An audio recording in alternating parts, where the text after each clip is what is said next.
The 2022-2023 football season is over, but the game remains active. The summer transfer window is open and football business is thriving across the world. This is the game, and I am promised a full game. 14-time champions of Europe, Real Madrid may be one of the busiest clubs in the summer transfer market this summer, and this is because there are a number of high-profile departures, and that means there must be high-profile arrivals too before the season kicks off in August. The Los Blancos were not vintage in the outgone season, and that was visible when they lost the domestic league title to rivals Barcelona, while also crashing out of the Champions League in the semi-finals. The off-season would surely provide that chance for manager Carlo Ancelotti to reflect and possibly highlight what went wrong for the team. Stan Kamaliev is very close to Real Madrid. He joins me now from the Spanish capital. Stan, it wasn't a great season for Real Madrid by their own standards, losing the La Liga to rivals Barcelona and crashing out of the Champions League. All that made them come short of their own achievements in the previous season. What are the fans and the decision makers in Madrid saying? Is it about time to make changes on and off the pitch at the club? When you're a big club, when you fail, as in the case with Real Madrid, then you get the carte blanche to make wholesale changes. And that's what's going to happen now this summer. It's been something that's been kind of coming for the past few years. I think the fact that Real Madrid's been winning is delayed that transition. And Real Madrid also has been trying to do it smoothly by, getting a young player every window, like it was the case with Camavinga, with Tchouaméni. But this summer, it does feel like it's going to be a bigger change. One of the big symbols of the team, Karim Benzema, leaving. A bit of a rushed leaving as well, because it seemed like everything was done in a week time, even in a few days time. So Real Madrid will need a number 9, that's for sure. That's a priority this summer. There's also 3 other important players that are leaving, with Asensio. There's some uncertainty. Hazard is also leaving the club. So Real Madrid will need to strengthen the summer, and not only in attack, but all around. They need to build up that squad. Maybe also right back, left back. There's some rumors. Busy summer ahead for Blancos, and Real Madrid fans are anxious to see who those new names are going to be coming to the Bernabeu. All right, Stan, Captain Karim Benzema has left Real Madrid after 354 goals in 648 matches over 14 seasons. What is the conversation like in Madrid concerning Benzema's departure? He's an absolute icon in Madrid. For me, he's in the top 3 of the most influential Real Madrid players of all time, even after Di Stefano and Cristiano Ronaldo. And, the stats speak for itself. You named the total number of goals there. He's the most capped foreign player in Real Madrid history.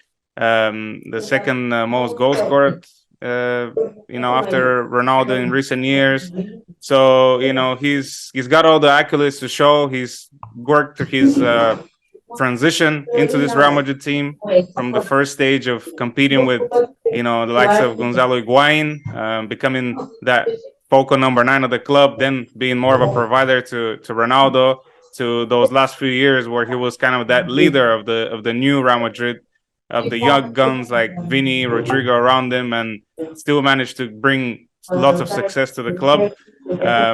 His legacy is absolutely cemented, and even though it was rushed, it seemed a bit in a rush the way he left Real Madrid. Sometimes the great players, they leave like that.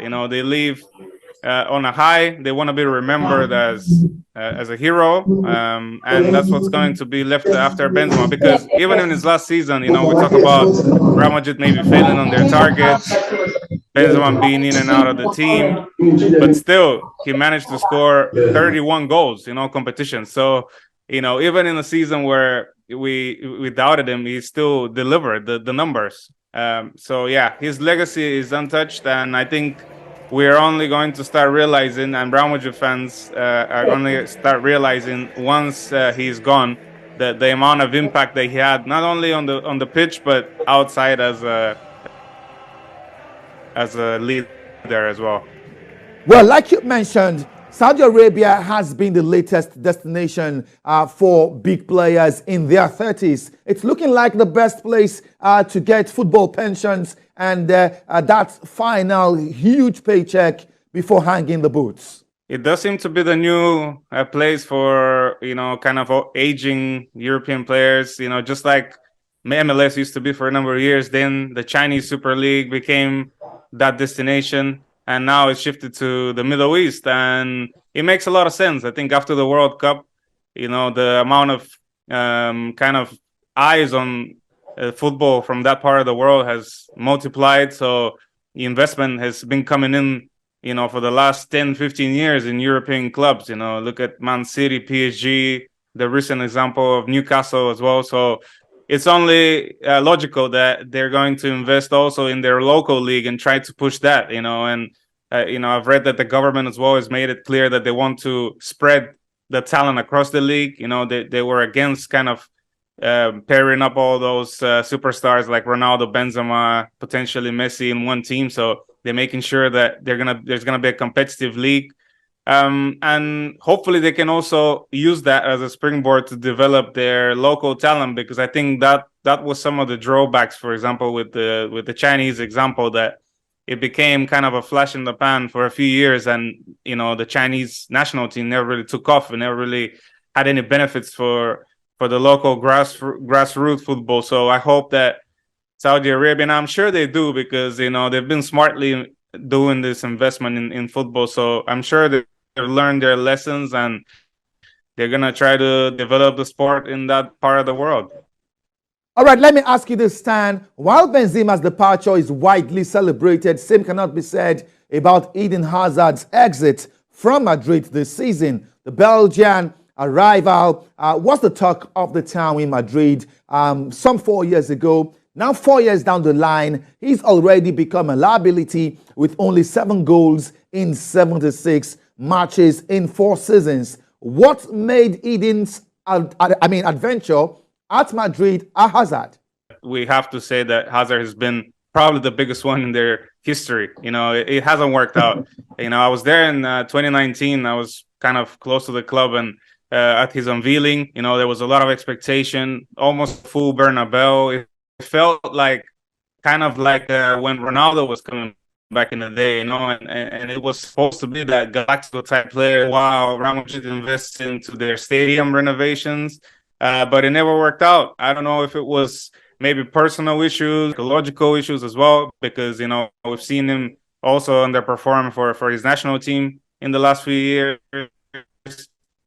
But whatever the reason is, I don't know if he culturally didn't adapt to the club. Maybe something that we saw with Gareth Bale in the latter stages of his career around Madrid, but it definitely hasn't worked out, and it has been a big waste of money. But to be fair to Hazard, he did have an additional year on his contract that he seemed to have written off, and maybe they've reached some kind of agreement where Real Madrid will pay off that additional year and let him go on a free this summer. So in a way, he's a little bit maybe paying back to Real Madrid fans, to the club, that he's not going to be sitting there on the books for another year when he clearly isn't in the manager's plans, and he's going to free a spot for another quality player to come in. And who else do you think may likely leave Real Madrid this summer, and who are the likely new arrivals?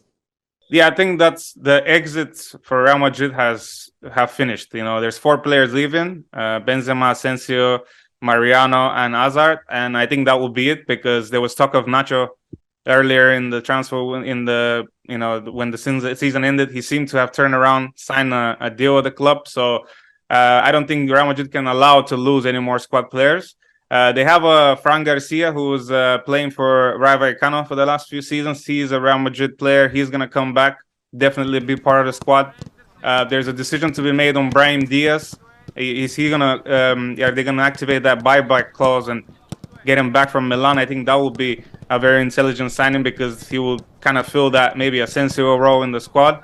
And like we said, there's gonna be a busy summer ahead, because apart from a few options up front, they need to add a bit of quality all around. I think also on the left back, right back, you know, we've seen with Dani Carvajal, he can't be fit for the whole season, and Lucas Vasquez, you know, as much as he's a deputy and can fill the hole, he's not really, you know, a starting right back for Real Madrid. So I'm expecting someone to come in on that side, on the left flank as well, depending on what happens with Mendy.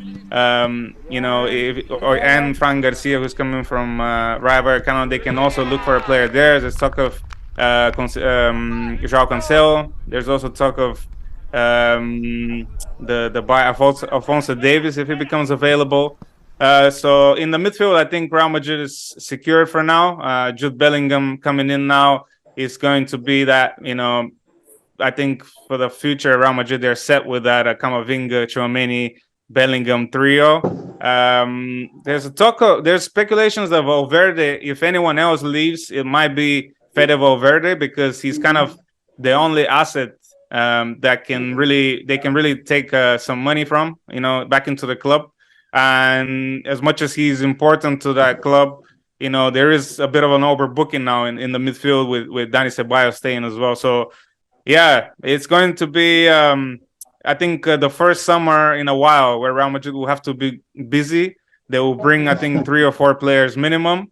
And it's exciting times because when Real Madrid is splashing the cash, you know, it's always exciting for La Liga and for European football.